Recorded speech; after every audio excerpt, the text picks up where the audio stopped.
खबरों में आगे बढ़ेंगे। पुतिन की भारत यात्रा से पहले रूस ने कई बड़े संकेत दिए हैं। रूस भारत के बीच रक्षा सहयोग में एक बड़ी छलांग लगेगी। S-400 और Su-57 की पेशकश चर्चा में शामिल है। Su-57 दुनिया का श्रेष्ठतम लड़ाकू विमान है, ये पेस्कोव की ओर से बयान आया है। भारत और रूस के बीच मौजूद रक्षा सहयोग वर्षों से मजबूत रहा है। इसी बीच रक्षा के क्षेत्र में कई ऐसी डील्स हैं जो कि देखने को मिल सकती है। रूसी राष्ट्रपति पुतिन की 4 से 5 दिसंबर तक होने वाली भारत यात्रा से पहले मॉस्को ने साफ संकेत दे दिया कि दोनों देशों के बीच रक्षा सहयोग एक बड़ी छलांग लेने वाला है।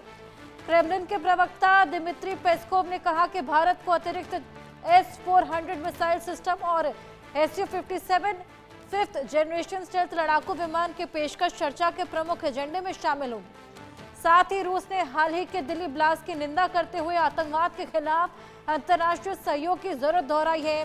पेस्कोव ने बताया कि भारत और रूस के बीच मौजूदा रक्षा सहयोग वर्षों से मजबूत रहा है और भारतीय सैन्य बेड़े का 36% हिस्सा रूसी हथियारों पर निर्भर करता है। ऐसे में पुतिन की भारत यात्रा दोनों देशों को रक्षा संबंधों को नई ऊंचाई देने का अवसर प्रदान करेगी। उन्होंने संकेत दिया कि Su-57 दुनिया का श्रेष्ठतम लड़ाकू विमान है और इसे भारत को उपलब्ध कराने पर गहन चर्चा होगी और इसी को रेलोस कहा जा रहा है, बेहद बड़ी डील कहा जा रहा है। पेशकश इसकी चर्चा में शामिल है Su-57 और S-400। रूस की संसद में यह बड़ा कदम उठाने की भी तैयारी हुई है। गेम चेंजर डील यानी कि रेलोस रसद समझौते का पारस्परिक आदान प्रदान। ये समझौता कहता है कि भारत और रूस की सेनाएं जरूरत पड़ने पर एक दूसरे की सुविधाओं को इस्तेमाल कर सकेंगे, फिर चाहे वो ईंधन हो, मरम्मत हो या किसी बेस का इस्तेमाल। तो संसद भी एक ऐसा ही समझौता मंजूर करने जा रही है और इसी बीच Su-57 दुनिया का श्रेष्ठतम रक्षा सहयोग भी जो कि वर्षों से मजबूत रहा है, उसको लेकर ये बेहद बड़ा संकेत। आदित्य बनावन हमारे साथ जुड़ गए हैं। आदित्य, Su-57 S-400 की पेशकश चर्चा में है, इसको लेकर रूस के संसद में भी बात की जा रही है, उसी को लेकर ये बेहद बड़ा बयान भी सामने आया है। बिल्कुल हर्षा, अगर आप देखेंगे तो Su-57 की जो स्टेल्थ फाइटर एयरक्राफ्ट हैं ये काफी कारगर सिद्ध होते हैं किसी भी युद्ध जैसी स्थिति होती है, क्योंकि स्टेल्थ फाइटर एयरक्राफ्ट की खासियत ये होती है ये रडार पे नहीं आते, रडार सिस्टम्स के बियॉन्ड है, तो कहीं ना कहीं रडार सिस्टम्स को एस्केप करते हैं, तो कहीं ना कहीं इसलिए ये बहुत बड़ी एक अहम जो रशिया के रूस के पार्लियामेंट में बात हो रही है। और S-400 का कारनामा तो हम ऑलरेडी ऑपरेशन सिंदूर के समय देख ही सके हैं कितना कारगर है। और अब उसकी जब पुतिन अब भारत के दो दिवसीय भारत दौरे पे आ रहे हैं तो उसकी भी S-400 की अपग्रेडेशन के रिगार्डिंग भी बात रहेगी और किस तरीके से ये काफी एक मेजर डिफेंस डील मानी जा रही है भारत और रूस में। हम देखते हैं ऑलरेडी डिप्लोमेटिक रिलेशन भारत और रूस के बहुत अच्छे हैं और इस 2 दिवसीय के दौरे से पुतिन के भारत आने पर और भी ये मजबूत आने वाले समय में मजबूत होंगे और काफी ये गेम चेंजर माना जा रहा है। अगर हम Su-57 और S-400 जैसे कि अभी आपने जिक्र भी करा इसकी अगर बात करें तो काफी इससे जो है आर्म फोर्सेस भारतीय आर्म फोर्सेस को इजाफा मिलेगा और काफी इससे जो है बहुत एक विन विन सिचुएशन है ये भारत के लिए, रूस के लिए भी, क्योंकि रूस के लिए भी एक रेवेन्यू जनरेट हो रहा है, तो कहीं ना कहीं पूरी एक विन विन सिचुएशन यहाँ देखने को मिल रही है। हर्षा, बिल्कुल आदित्य, इसी बीच बात भी निकलकर सामने आ रही है कि सुदर्शन चक्र जैसा पूरा एक रक्षा प्रणाली यहाँ पर भारत को मिलने वाली है। हवाई हर खतरे से यहाँ पर रूस अब बचाता हुआ नजर आएगा भारत को। बिल्कुल ये पूरा सुरक्षण जो मल्टी लेयर सिक्योरिटी सिस्टम है काफी कारगर सिद्ध होने वाला है। काफी पूरा रूस की पूरी ये कोशिश है कि भारत को जो हाईटेक डिफेंस इक्विपमेंट है वो मुहैया करवाई जाए और उसी दिशा में जो है ये काम हो रहे हैं रशिया द्वारा। और अब जब पुतिन जब 2 दिवसीय दौरे पे अब भारत आ रहे हैं तो काफी हम देख सकते हैं कि और भी यहाँ पर इजाफा होने की पूरी पॉसिबिलिटी। बिल्कुल आदित्य, बने रहिए हमारे साथ। इसी बीच एक और बड़ी जानकारी, एक और बड़ा अपडेट हम दर्शकों को दे दें। यूक्रेन को लेकर अमेरिकी राष्ट्रपति ट्रंप ने बड़ा बयान दिया है। कैबिनेट मीटिंग में बोले राष्ट्रपति डोनाल्ड ट्रंप, यूक्रेन युद्ध एक बड़ा झंझट जैसा लोग सोचते हैं। रूस यूक्रेन युद्ध का समाधान आसान नहीं है। जेलेंस्की के साथ मुलाकातों के बावजूद कोई भी ठोस प्रगति नहीं हुई है। डोनाल्ड ट्रंप ने ये बेहद बड़ा बयान दिया है। अमेरिकी राष्ट्रपति डोनाल्ड ट्रंप ने कहा है कि ये बड़ी झंझट बन गया है, इसका कोई कंक्लूजन नहीं निकल पा रहा। आदित्य, अब तो एक तरीके से देखें तो ट्रंप भी हार मानते नजर आ रहे हैं, क्योंकि ट्रंप ने तमाम तरह की मध्यस्थताएं की थी, दोनों से अलग अलग मुलाकात भी की थी, लेकिन अब तो वो भी कह रहे हैं कि इसका कोई कंक्लूजन ही नहीं नजर आ रहा। बिल्कुल हर्षा, वो बिल्कुल अब रियलिस्टिक बात कह रहे हैं डोनाल्ड ट्रंप, क्योंकि कई मीटिंग्स, मल्टीपल मीटिंग्स के बाद कोई भी नतीजा ना निकलना कहीं ना कहीं एक अमेरिकन फॉरेन पॉलिसी को एक ये बहुत बड़ा एक मेजर जोल्ट है, क्योंकि ऐसा कभी हुआ नहीं कि अमेरिका ने किसी वॉर को रुकवाने में सक्षम ना रहा हो। लेकिन पहली बार अब ट्रंप का ऐसा स्टेटमेंट आना ये काफी दिखलाता है कि कितनी सीवियर स्टेज पर रशिया और यूक्रेन का जो है युद्ध पहुंच चुका है, जहां से कोई साइंस नहीं मिल रहे ऊपर से। और जैसे अभी पुतिन ने भी वेस्टर्न यूरोप को धमकी, एक तरह से धमकी दी है कि अगर कुछ ऐसा एक्शन, मिलिट्री एक्शन हुआ तो वो एक एक्ट ऑफ वॉर माना जाएगा। उसमें पूरा वेस्टर्न यूरोप अब काफी अलर्ट है। हमने देखे पिछले कुछ समय में ब्रिटिश के जो प्रधानमंत्री कीर स्टार्मर, उनका भी जो स्टेटमेंट उन्होंने दी थी कि उन्होंने बोला कि अगर मिलिट्री इंटरवेंशन की जरूरत पड़ी यूक्रेन को सपोर्ट करने के लिए तो वो करी जाएगी। वहां से रोमानिया का जो बॉर्डर यूक्रेन के साथ लगता है, रोमानिया ने भी अभी बीते कुछ दिनों में रशिया का एक ड्रोन जो है रोमानियन एयर स्पेस में एंटर हो गया था, और उसी के बाद एकदम रोमानियन एयरफोर्स जो है एक्टिव हो, एकदम अलर्ट पे आ गई थी। तो कहीं ना कहीं पूरे वेस्टर्न यूरोप जो है, नाटो के 2 देश हैं, पूरी निगरानी बना रहे हैं रशिया को। अगर देखें तो रशिया के संदर्भ में, और देखने वाली बात होगी यहाँ पर एक अब मेजर एस्केलेशन हम देख पा रहे हैं पूरे वेस्टर्न यूरोप में, क्योंकि पूरा वेस्टर्न यूरोप एक बड़ा कॉन्टिनेंट है, काफी सारे देश हैं यूरोप में।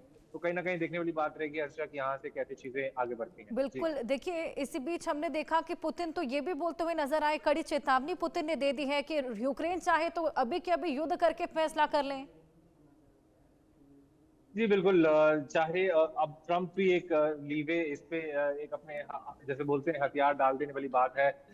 यूक्रेन को भी काफी जो अभी हमने देखा बीच में कि किस तरीके से 28 पीस प्लान जो है ट्रम्प ने यूक्रेन के लिए जो है उसके लिए पारित करा, लेकिन कहीं ना कहीं वोल्दिमीर ज़ेलेंस्की और रशियन प्रेसिडेंट पुतिन के में भी जो अविश्वास आदित्य, है, वो तमाम इसको तरह पूरी के तरीके यहाँ से पर सॉल्यूशंस निकालने की कोशिश की गई, हालांकि कोई भी फिलहाल कारगर साबित नहीं हुआ। अब ये कड़ी चेतावनी यहाँ पर पुतिन ने दे दी है, अब देखना होगा क्या ये यूक्रेन मानता हुआ नजर आता है। बने रहिए हमारे साथ। इसी बीच एक और बड़ी खबर, पाकिस्तान के तकनीक के कमाल से जुड़ी बड़ी खबर है। पाकिस्तान ने अपना पहला एआई डेटा सेंटर और एआई क्लाउड शुरू किया है।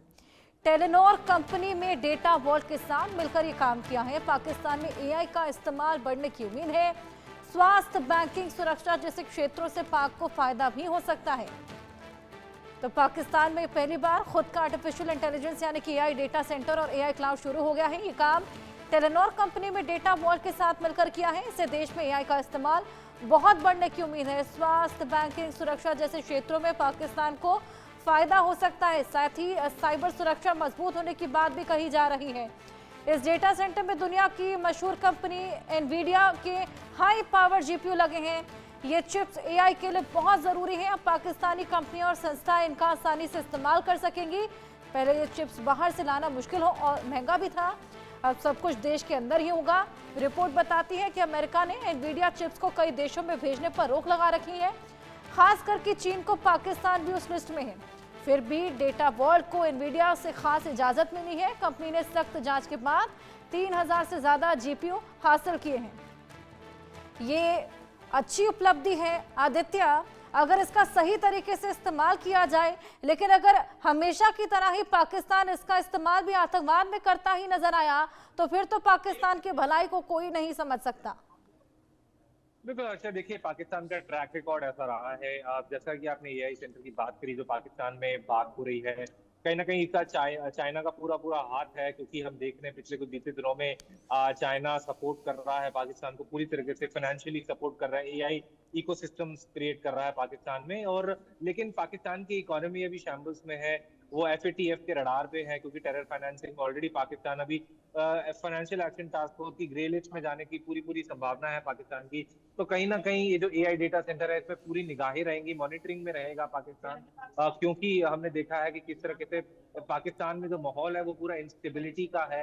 जो वहाँ पॉलिटिकल, क्योंकि आतंकी वहाँ खुले घूम रहे हैं, चाहे जैश के आतंकी हो, लश्कर के आतंकी हो, तो कहीं ना कहीं पाकिस्तान इस समय जो एआई डेटा सेंटर तो उसने ही खोल लिया है, मगर कहीं ना कहीं इसकी इम्प्लीमेंटेशन में पूरा पूरा चाइनीज, क्योंकि ये एक वेल नोन फैक्ट है कि पाकिस्तान एक चाइनीज सैटेलाइट स्टेट बन चुका है, तो चाइना का कहीं ना कहीं पूरा पूरा इंटरवेंशन होगा इसमें एआई के जरिए। और हमने देखा है बीते कुछ सालों में चाइना ने साइबर अटैक्स भी अपने जोरों शोरों पे कर दिए, तो कहीं ना कोई कंड्यूट चाइनीज कम्युनिस्ट पार्टी जो है पाकिस्तान के थ्रू जरूर ये हैकिंग के अटेम्प्ट करेगी, और तमाम जो पाकिस्तान के हवाला ट्रांजैक्शंस हैं, जो आतंकियों को पैसा जाता है, इसका मिसयूज होने का पूरा पूरा संभावना है एआई डेटा सेंटर का जो बना है। तो काफी जो निगरानी में रहेगा पाकिस्तान, और देखने वाली बात होगी हर्षा कि यहाँ से क्या चीजें, क्या कितना ये पाकिस्तान के लिए लाभकारी होता है या विनाशकारी होता है, ये देखने वाली बात रहेगी हर्षा।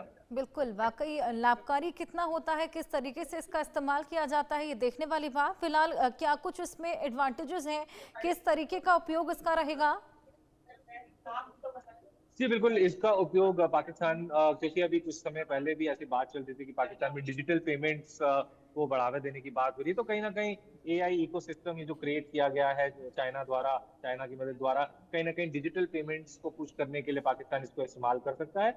लेकिन देखने वाली बात होगी कि क्या काफी निगरानी रहेगी एआई डेटा सेंटर में जो पाकिस्तान ने बनाया है, तो कहीं ना कहीं पूरी पूरी सिचुएशन है, अच्छा देखने वाली बात होगी यहाँ से कैसे चीजें आगे बढ़ती हैं। जी बिल्कुल, वाकई ये देखने वाली बात। स्वास्थ्य, बैंकिंग, ऐसे तमाम सेक्टर्स हैं जो कि अब ये एआई में कारगर साबित होंगे। एआई के इस्तेमाल से इन सभी सेक्टर्स में खासा लाभ यहाँ पर लोगों को मिल सकता है। अगर आम जनता की बात करें आदित्य, तो आम जनता को किस तरीके से ये फायदेमंद रहेंगे?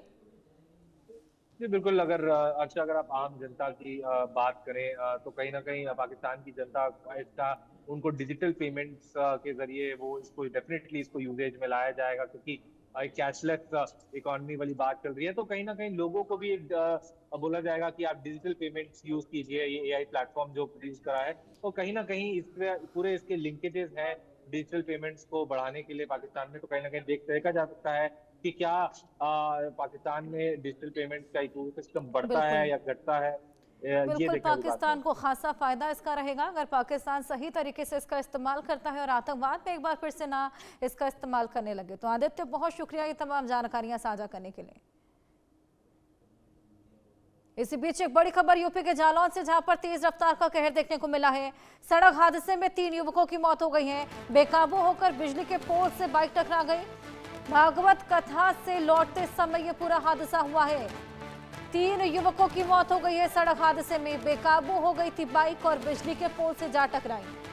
भागवत कथा करके लौट रहे थे और उसी समय ये हादसा, अचानक से अनियंत्रित हो जाती है बाइक और उसके बाद मिस बैलेंस होने के बाद पोल से जा टकराती है। तीनों की ही मौके पर मौत हो जाती है। और सबसे बड़ी बात यह कि भागवत कथा को सुनने के बाद लौट रहे थे और उसी समय यह हादसा।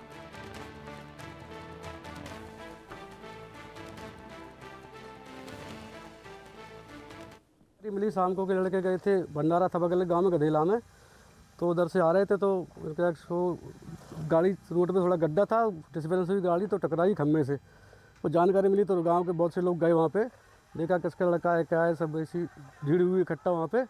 तो 2 लड़के तो नोट खत्म हो गए थे वहीं पे। और एक लड़का आके रास्ते में और ही आ रहा था तो रास्ते में खत्म हो गया था। ये भंडारा चल रहा था गधेला से, तो भंडारा खा के आ रहे थे उधर से, यज्ञ का भंडारा था तो वहाँ से आ रहे थे लोग लड़का। तो अचानक से बेकाबू ये बाइक हो जाती है। हालांकि क्या वजह रही, पलक झपक गई थी, मिस बैलेंस हो गए थे, या फिर सड़क सही से नहीं बनी थी, क्या वजह थी, इसको लेकर अभी जांच पड़ताल पुलिस लगातार करेगी। लेकिन 3 युवकों को अपनी जान गंवानी पड़ी है। लेकिन लापरवाही इन युवकों की ओर से भी देखी गई थी, क्योंकि देखिए एक बाइक पर ये 3 युवक सवार थे और अचानक से बेकाबू होकर बिजली के खंभे से टकरा जाते हैं, जिसके बाद इन तीनों की जान चली जाती है। इन खबरों के साथ वक्त एक छोटे से ब्रेक का है, जल्द हाजिर होंगे।